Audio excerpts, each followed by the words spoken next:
Hi Cancer, this is Job. Welcome pa sa ating channel. By the way, Cancer, this is your timeless gabay tarot reading. Gamitin ng reading na ito bilang gabay lamang. Tandaan, Cancer, ito po ay general reading.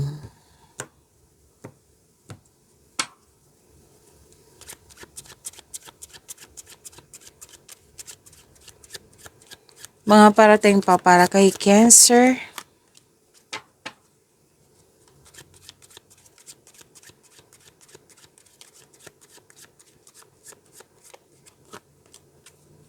Maraming salamat po sa mga hindi nag-skip ng ads. Subscribe na po kayo sa ating channel at click bell notification para updated po kayo sa video natin. Para sa mga gusto magpa-reading po, comment po kayo ng personal reading and check my reply sa comment section.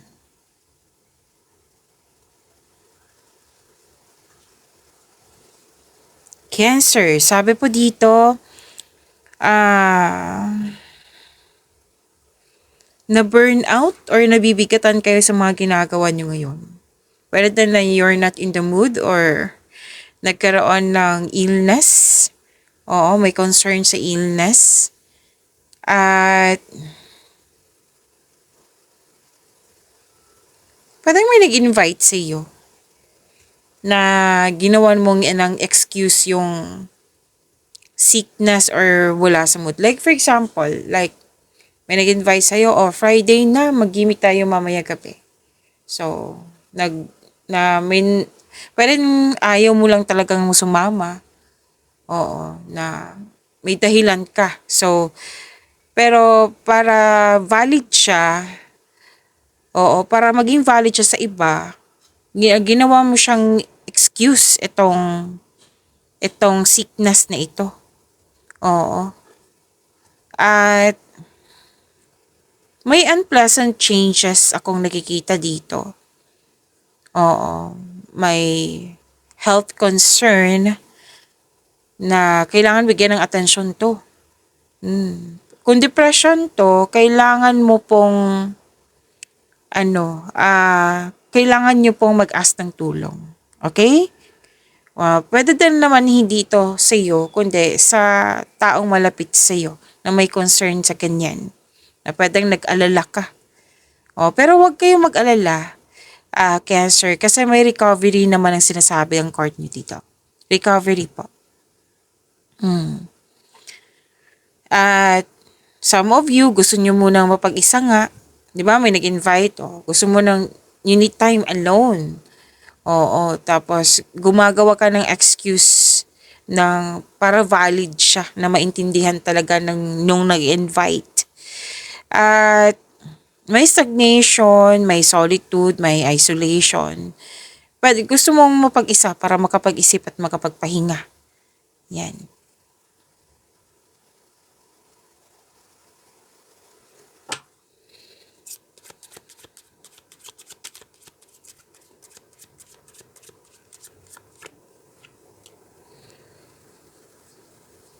May transformation ako nakikita dito. May saying goodbye, nagpaalam. May nakita pa rin ako dito.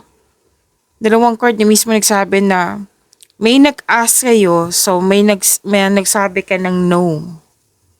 Kasi may rason ka naman. Oo. At may sabi din dito, it's over. It's over. It's time to move on. Yan. You're moving on. Kasi may nakita kong ending dito.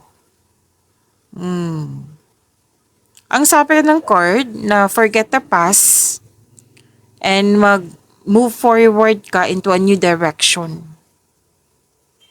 Baga, wag mo nang dalhin yung mga nangyari sa nakaraan sa present mo. Kailangan mag-end na yan. Kailangan mga let go na yan. At embrace mo tong new direction na sinasabi dito. Pwede din may nangyaring breakup. Pwede nangyari ito sa nakaraan or ngayon. Pwede din pong may disbalance, like disbalance yung emotion. Pwede. Kasi kanina ko pa itong nakikita yung wala sa mood. Yan. Tapos, pwede din may nararamdaman na fear, takot. Pero huwag kayong mag-alala ha, kasi sinabi naman ng card nyo kanina na magkakaroon talaga siya ng recovery.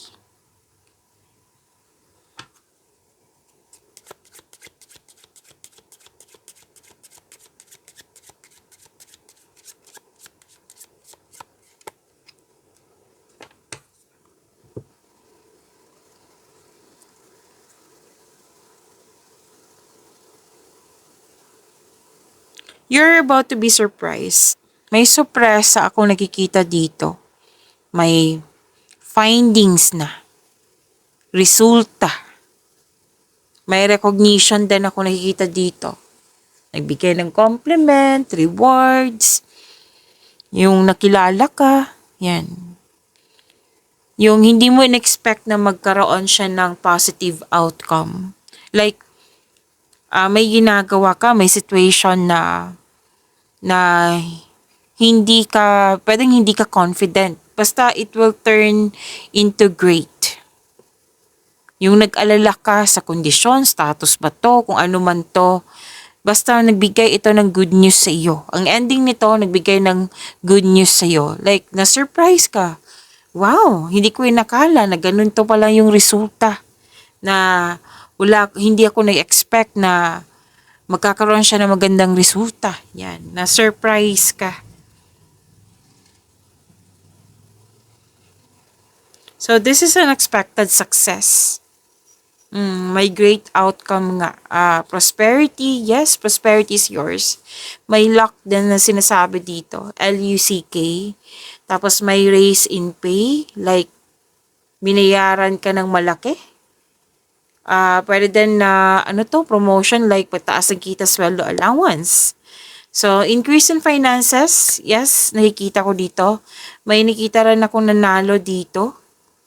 At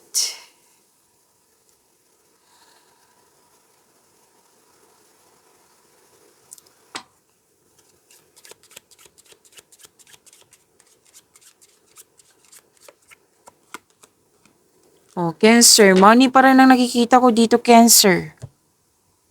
Wow. Okay. Dalawang card po mismo nagsabi dito na may nanalo.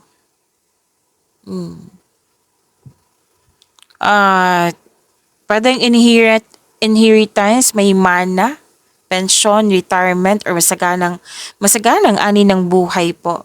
Abundance po, nakikita ko dito. Di ba? Ang ganda, dalawang card po mismo nagsabi niyan. And, dalawang card din po nagsabi na may increase. This is wealth. This is good fortune. Success, prosperity is yours. Dalawang card na mismo nag-clarify niyan. Success, nagbigay ng halaga. This is about money. Maaaring makatanggap ka ng malaking pera ha. Wealth. Yes. Mag-ingat lang kayo, Cancer, sa magnanakaw. Baka alam niya na may money kang parating or dumating na. Mag-ingat lang po. Baka ma-misplace nyo to ha. Kasi may sinasabing card dito na may na-misplace.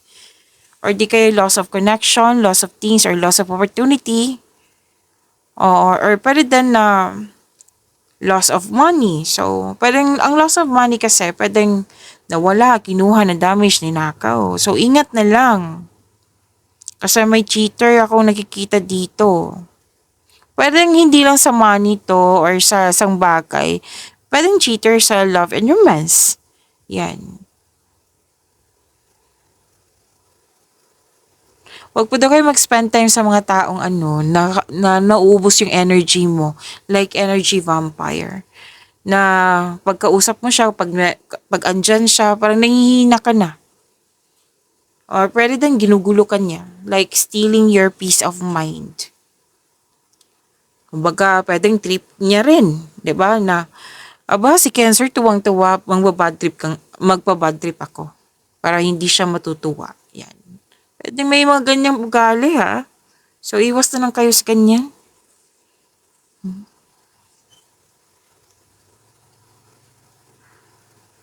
So, ingatan talaga ang, lalo na yung kaperahan. Baka mapagasta to, 'di ba?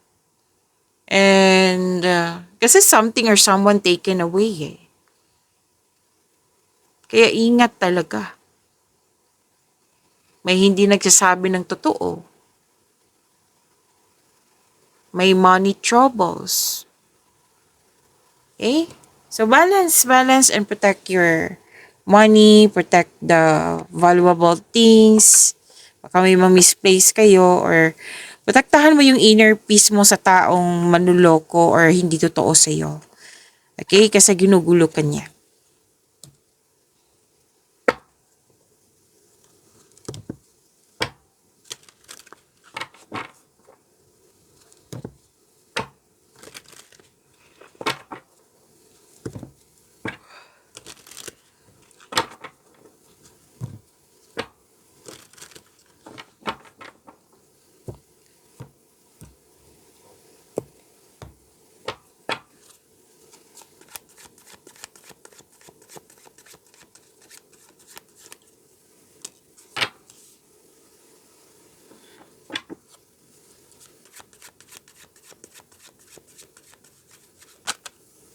Dalawa po yung lumabas. Gusto niyang sumama.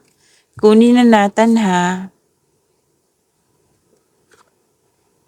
Okay, dito pa. Cancer, this is your energy. Sabi po dito, Cancer, na nag-overthink si Cancer, or pwede ng spending. Overthinking to over-analyzing pwede din. Feeling trapped, nagkaroon ng restriction. Para kang stuck sa isang sitwasyon. Para kang nakatali sa isang bagay or sa isang tao at ikaw nahihirapan. Pwede din na you're not feeling well kasi parang hindi ka lumaban eh. Pwede na-stress ka na nito. Pero nakikita ko dito kanina. So, kailangan mo lumaban. Palayain mo yung sarili mo. Kumbaga, freedom ito. Kasi para kang nakakulong na yan eh. So, this is about your emotion. Kung hindi kaya, then seek help. Syempre, seek help. Okay? You need to change something para ikaw ay makawala at makahinga. So, you have to step forward. Ang kailangan kasi dito is pasensya at tiyaga. Magagawa mo to, Cancer?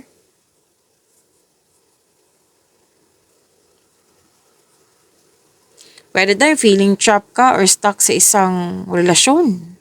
Nag-iisip kang umalis or pakawalan pero ayaw mo. Pwede din na nagtrabaho ka dyan na hindi mo gusto, na hindi ka na comfortable or may offer sa iyo na nahihirapan kang umalis sa posisyon mo or sa comfort zone kasi palagay ka na. Oo. Na ayaw mo magkamali sa paggawa ng desisyon. So kung nabibigatan kayo, the best way is to ask help. Maghingi ka ng guidance kay God. Isuko mo rin yung worries mo. Yung mga nararamdaman mong bigat ng nararamdaman, isuko mo kay God. Bigyan ng laya yung sarili nyo. Tulungan nyo po yung sarili nyo, Cancer.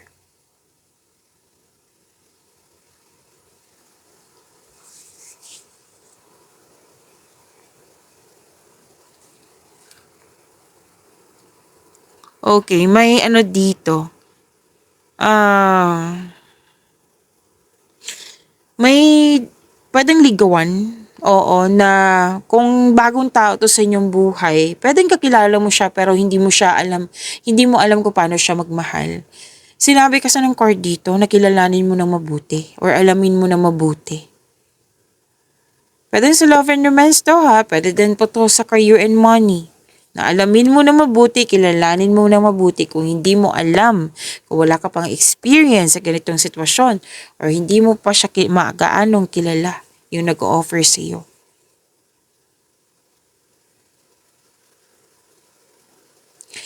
Posible din na may aminan, posibleng may proposal na ikakasal. So may offer, may opportunity, may project na very excited kayo, Cancer. Tapos may support dito, oh. Oo, like very supportive yung boss mo, amo. At may pagtaas ng posisyon dito. Good news is on the way po, sabi ng yung card.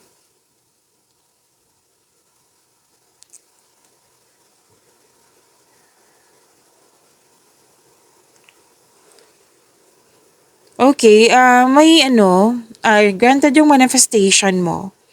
At may natanggap dito sa any kind of application, scholarship, job application, loan application, kahit ano. Oo, na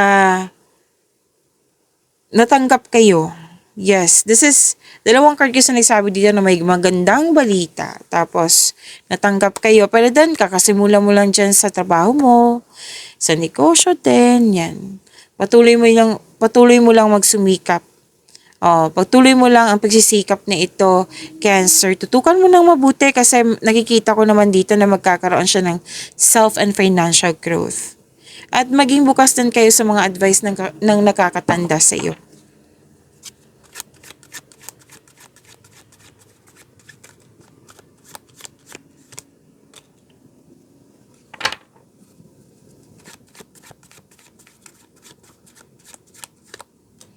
Career and money, Cancer. Overcoming obstacles. Hinarap mo hindi mo inawasan yung mga challenges. Hinarap mo. Overcoming obstacles to, which is good. Nakikita ko yung power mo dito, increase confidence.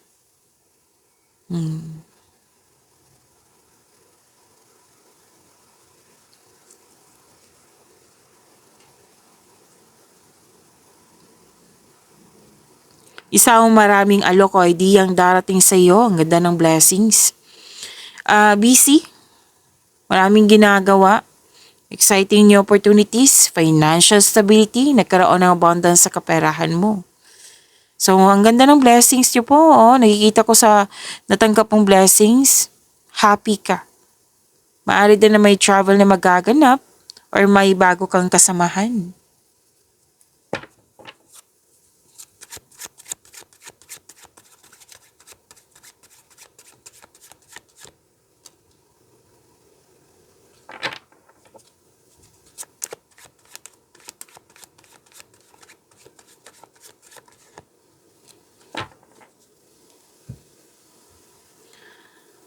Cancer, huwag niyong kalimutan na mag-subscribe sa channel natin at i-click yung bell notification para updated po kayo sa reading natin. Marami kayong February video readings ha. Andito lang po sa channel natin. Scroll down niyo lang po hanggang sa makita niyo po. Marami po iyon. Baka may oras kayo, panoorin niyo po.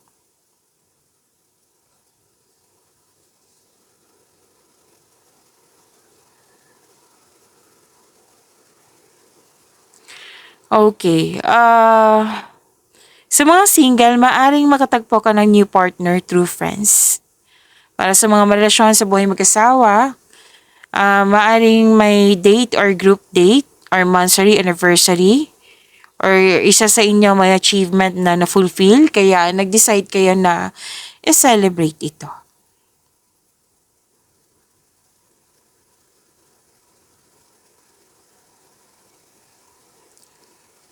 So may conflict, pero communication is the key. Kung ano man to, gumawa ng schedule, magawa ng aksyon, gumawa ng schedule, at mag-usap ng mahinahon.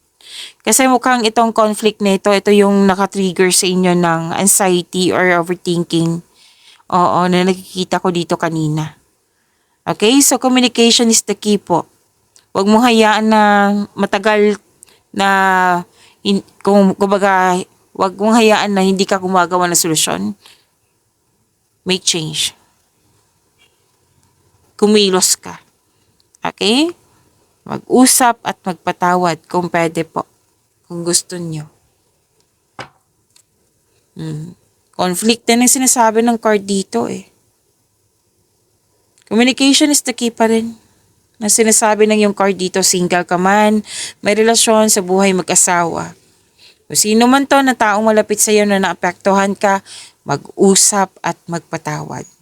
Pero din naiirita ka sa mga taong tanong ng tanong sa iyo. So kailangan mag-usap at magpatawad kung pwede po.